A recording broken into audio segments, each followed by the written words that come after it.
The Battle of Gettysburg took place over the first 3 days of July 1863. It was not just a turning point in the Civil War, it was a turning point in American history. Tom Huntington is from Maine, and he is the author of a new book called Maine Roads to Gettysburg. He's with us on 207. Thanks for coming in. Good to have you here. Oh, it's absolutely my pleasure to be here, believe me. What is the basic story that you wanted to tell here, particularly given that the Civil War is not exactly virgin territory when it comes to people who want to write books about it? Well, I looked at the history of Maine regiments at Gettysburg, and I realized you can kind of connect the dots and tell the whole history of the battle, those 3 days, just by following the Maine regiments that were there and where they were. It seemed like they were at pivot points in the battle all the time. Most of the attention in many ways has been focused on one battle, at least from the Maine perspective, Little Round Top. Absolutely. Joshua Chamberlain, the great hero of that battle. Have we given Joshua Chamberlain a little bit too much credit for turning the tide in that battle and helping to turn the tide at Gettysburg? Chamberlain did a tremendous job at Little Round Top. This was the first time he had commanded that regiment in battle, and he rose to the occasion.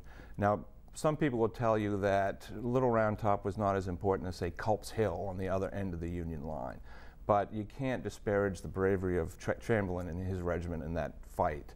They did save Little Round Top from being captured. Who knows what could have happened at that point? Part of the story that you wanted to tell is what happened before Gettysburg, and at least give readers some sense of the role that Maine soldiers had played in all the battles, not all the battles, but many of the battles leading up to Gettysburg, which happened when the war was well underway.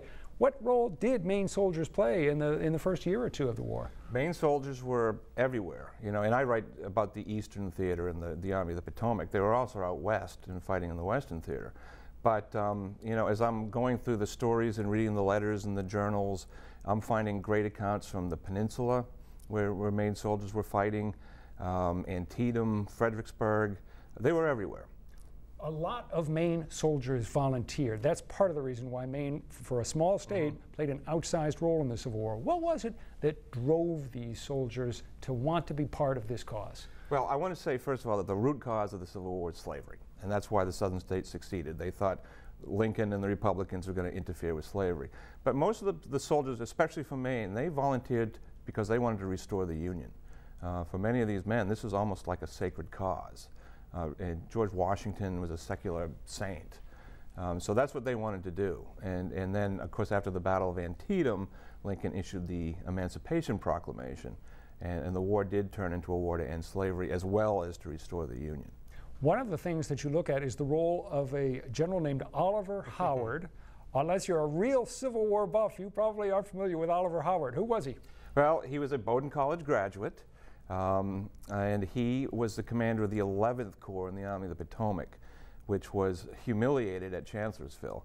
Howard, he seemed like he was probably a very good person, but perhaps a mediocre general. And he ignored a lot of warnings that his right was going to be attacked, because Stonewall Jackson was moving up to make this famous flank attack. And the 11th Corps was routed at Chancellorsville. So at Gettysburg, Howard was, I think, looking for redemption. And when his superior officer, John Reynolds, was killed, Howard became the senior ranking officer in the field. And one thing he did do is he posted a reserve on Cemetery Hill. And this became the nucleus of the Union line. And the real reason why the Union won the Battle of Gettysburg, because they had this wonderful defensive position. So you can complain about Howard, and believe me, a lot of people complain about Howard, but he did do that and played a pivotal role as a result. In the book, you have photos of, I don't know, 30, 40 different soldiers, many of them generals.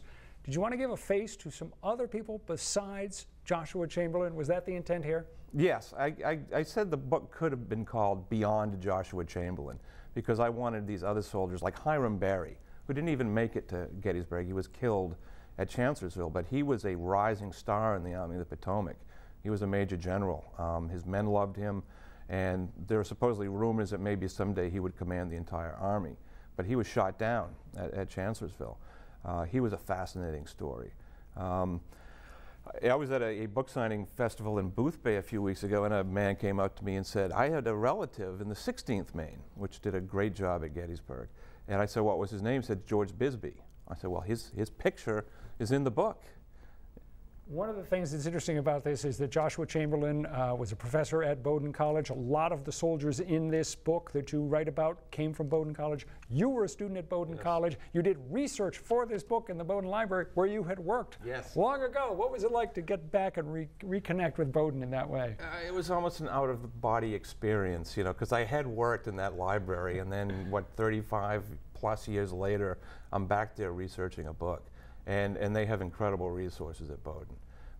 My favorite thing was the journals of this artilleryman named Charles O. Hunt from Gorham.